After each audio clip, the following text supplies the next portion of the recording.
Welcome back to the shrine. Today I promise we're gonna be making chips and preparing some of these tappets for the real life. If you want to know more about these tappets, just check out my channel. There's a couple more videos about forging and about their shape and function and size. So this is what it looks like after the forging. And what I've done is I have one of these older tools. It's kind of forging tool. You can see I machined it down so it fits exactly one of the 5C collets, and I installed the collet chuck on the lathe, put this on. You can see that the taper, this taper and this taper inside will match nicely, so it doesn't allow much wobble. There's also a taper on these two surfaces, so it will nicely center it. So when I installed this, I indicate on this surface, and this is a precise surface relative to these surfaces here.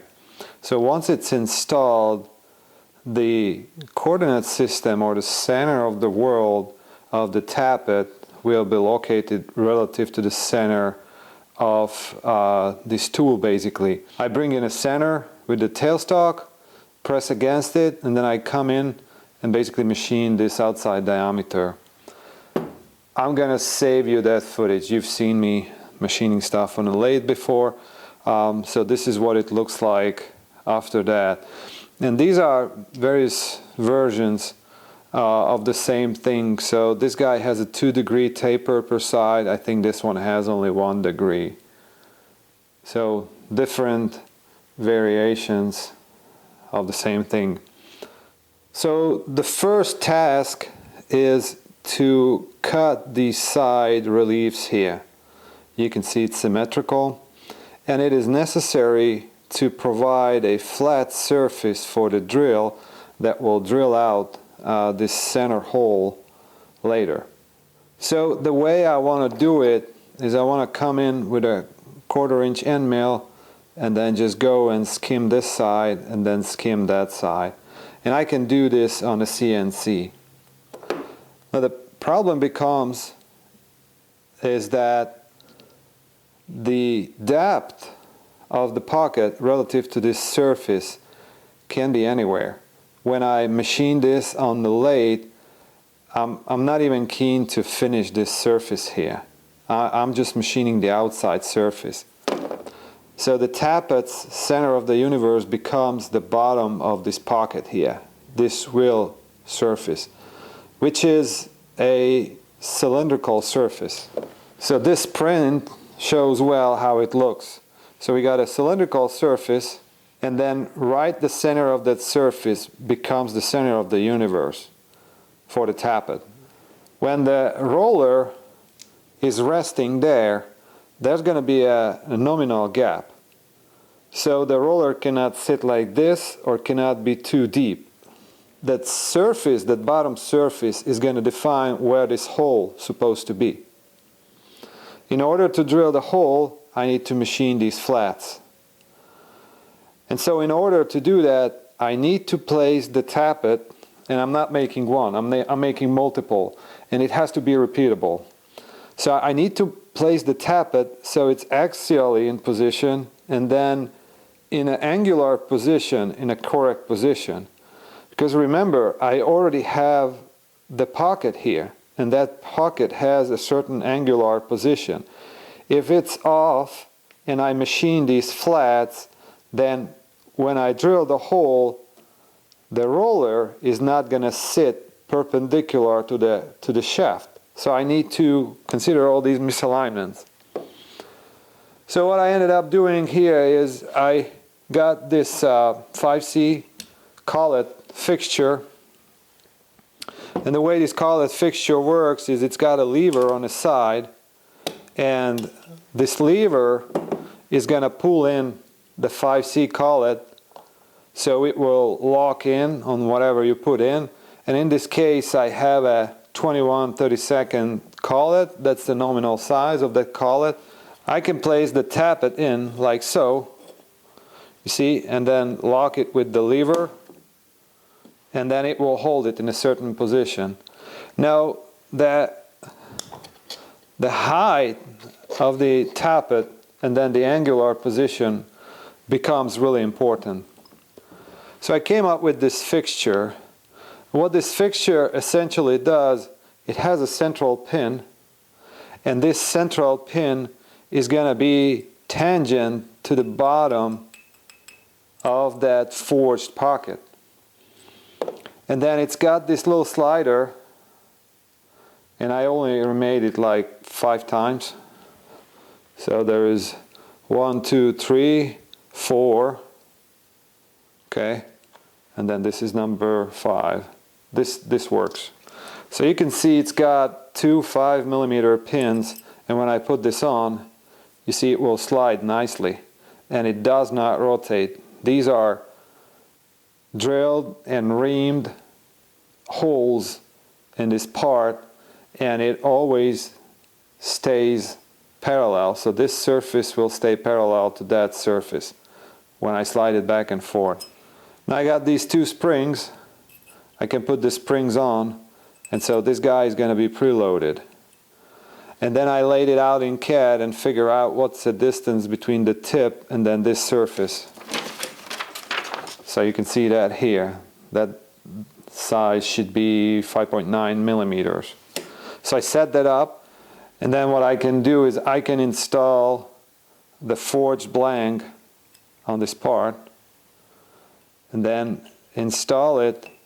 These pins will make sure that the location is correct. So I press this on, and while I'm pressing it on, I'm going to go and lock this down. So once I lock it down, then it's going to define the axial position of the tappet, and then its angular position, so that when the end mill comes in, it's not going to touch the collet. It's going to have plenty of clearance this way and that way, and it can come in and basically cut those surfaces. Now once I'm done with that operation, I can set this up this way, and now I have a flat here. I can find the center and then set that up in a CNC and then come in and basically drill those holes. So those are the 2 operations that I'm going to do first. So those of you CNC guys might ask, what if I have this in a vertical position like so? Why can I come in and cut this relief and then these 2 side reliefs with the same setup? And you're perfectly correct about that. I can just come in with the CNC, cut this, cut that, and then with a special tool that has a 60-degree angle like such, I can come in and basically cut those angles. You can see this is exactly 60 degrees. Now the problem is that this has a Morse taper shank, and it does not fit any of my tool holders. This also seems to be a high-speed steel. I think it's some kind of valve, socket, reamer, or mill. So I won't be able to use that. I'll show you later. I made a special fixture to cut these side reliefs. So let's go set up the machine and make some chips.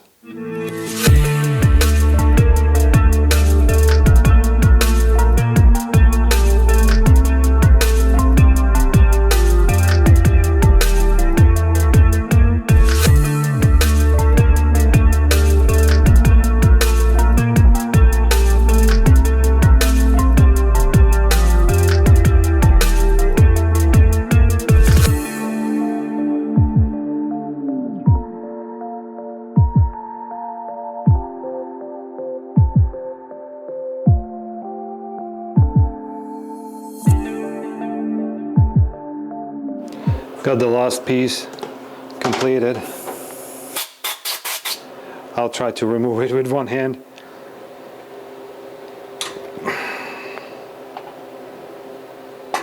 There you go. So the spring is gonna preload it so it goes against the fixture that sets the depth. But that's what we have. I think the surface finish is awesome. The nominal size should be 17 millimeters, so 20 microns off. It's kind of consistent. Here's another one. 92. This is undersized. Here's one that I screwed up. You can see the double bevel cut. I was running too high feed rate initially, and this got cammed, twisted in the fixture, so there's something about work holding to say here. You can see it's kind of crooked, but let's see this one. 1702, 1704,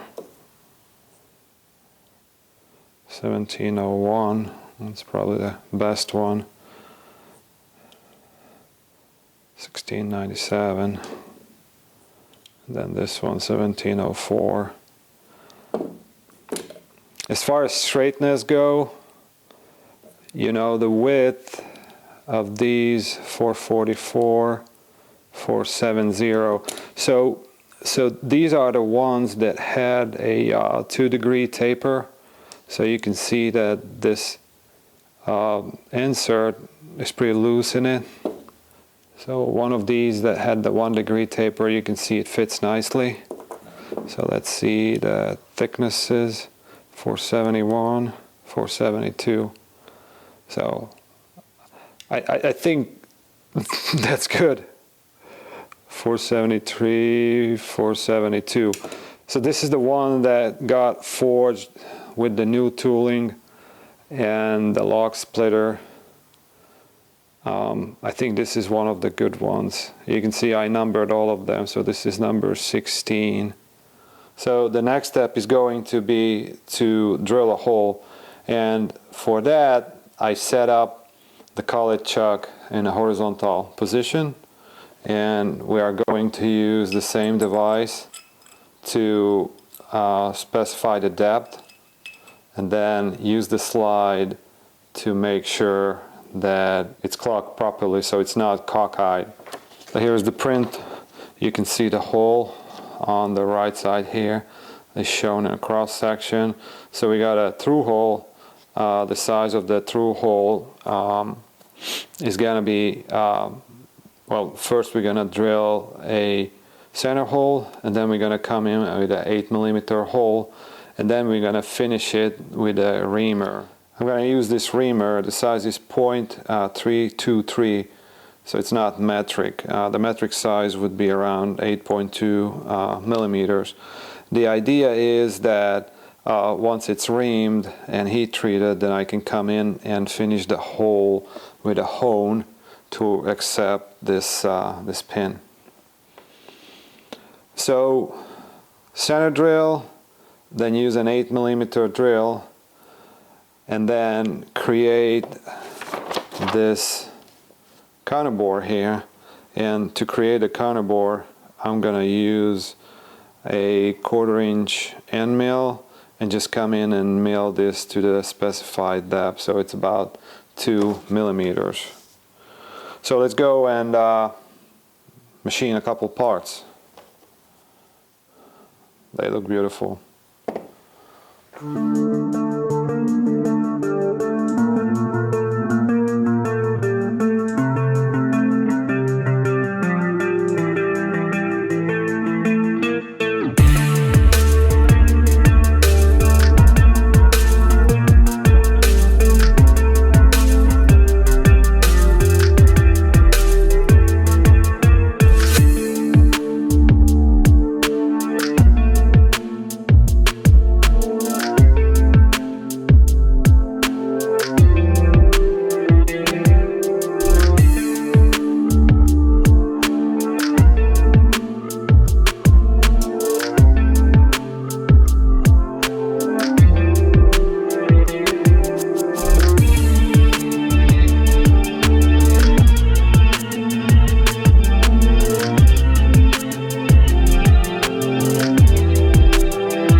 These are the last 3 that I completed.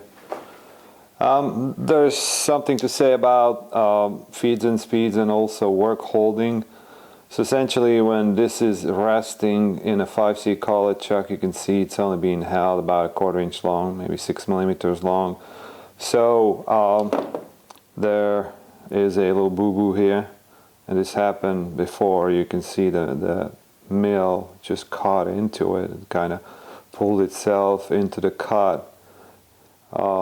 So that's something I have to watch. So the internal hole is 8 millimeters, and then this outside hole is 11. So I'm basically cutting 1.5 millimeters deep in the radial direction and 1 millimeter deep, and that seems to be too much. You can see it cocked it because it's being only held in this area here, so about 6 millimeters deep. So that is something I need to watch. I got a couple dedicated 11 millimeter end mills. So this is essentially the same size. My initial idea was to cut it with that, but you can see this would even have a higher load, a higher chip load. So I think using the 1/4 inch end mill to create these counterbores was eventually a good decision. I just need to fine-tune the cutting parameters. So I got a bunch of parts here that are ready for the next operation, and that is gonna be cutting this to size, creating a pocket here, creating a hemispherical socket for the push rod, drilling some oiling holes, and also creating these reliefs. So you could see on the operation that there was not much high-speed carbide welding on my CNC. You know, this is not that channel. I don't want to crash the CNC. I already had enough problems with it in the last 5 years, and I'm learning it slowly. I've got the rapid moves reduced from 10,000 to 2,000 speed. Also, my ATC is on a sick leave, so I had to go and manually change the tools. But everything kind of worked out. It's you know, it's a learning for me. So that would be it for today. Hope you guys enjoyed the video. Come back next time. We're gonna do the next operations and see maybe how these parts will become something like a tappet or a lifter. Thanks again for your time. Hope you guys enjoyed the video, and see you on the next one. Bye.